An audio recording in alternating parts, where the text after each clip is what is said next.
Até porque seria aí um choque de oferta. Agora eu vou fazer uma pergunta que investidor, economista adora falar, que é para onde vai o dólar, né? Há uma corrida por moedas alternativas agora, por criptomoedas, até pela exclusão da Rússia no SWIFT, valorização do próprio ouro. Estruturalmente, perante outras moedas, ô Sérgio, você acha que o dólar ele se valoriza ou desvaloriza diante dessa lógica? E no Brasil, especificamente, o que poderia acontecer com o dólar? O dólar costuma subir em momentos de crise aqui, né? Sim. Eu acho que vamos lá, falar um pouco das moedas alternativas, eu acho que faz todo sentido. Se você pega, lembre que as sanções que os Estados Unidos e a União Europeia impuseram para o sistema financeiro russo são brutais, né? E você tem uma série de... Não é só falar assim, não, o russo que foi pego, coitado do cidadão russo, ou os oligarcas russos, que bom eles vão...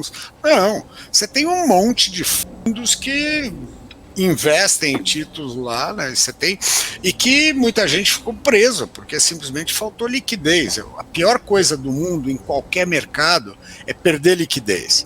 Então, esse movimento que você teve de queda do rublo no primeiro instante foi justamente falta de liquidez na compra dele.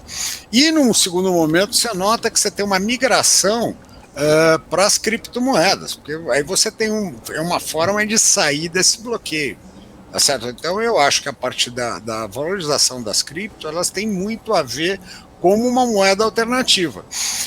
E da mesma forma, eu tomo um cuidado, né, em você se direcionar para elas. Depois de uma valorização de 30% a 40%, porque lembre que uma das coisas que gerou essa valorização foi justamente essa limitação regulatória.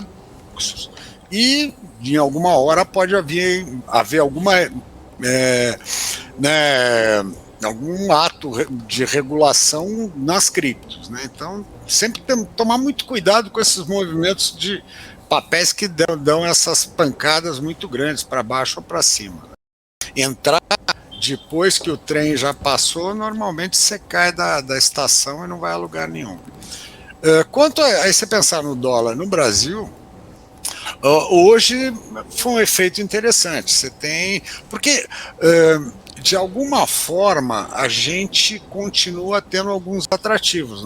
Nós estamos com uma taxa de juros que agora só não é a maior dos países civilizados, porque a Rússia, depois da lambança que fez, foi obrigada a jogar a taxa para 20% para tentar segurar um pouco a sangria. Mas, assim, num país sem estar sem ter guerra, sem ter nada, nós continuamos ainda com alguns atrativos.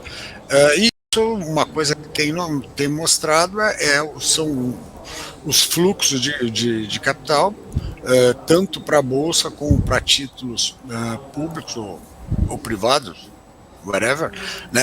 Uma parte que veio basicamente capturar esse grande diferencial de juros que continua, né? Então, eu acho que por enquanto a gente está blindado. E uma coisa que deu para notar é isso: apesar do movimento do flight to quality que houve aí durante esta semana, mais uma vez eu friso, não é uma coisa que contaminou como outras vezes que é emerging markets, né? Porque você tem outras crises onde, de forma geral, as moedas de mercados emergentes, elas queimavam na mão, né? Então tudo era igual, né? Tata e Jacaré era tudo igual, ninguém... o capital do Brasil virava Buenos Aires e vamos para lá, vende tudo. Eu acho que dessa vez está um pouco, esse lado ainda não comprometeu.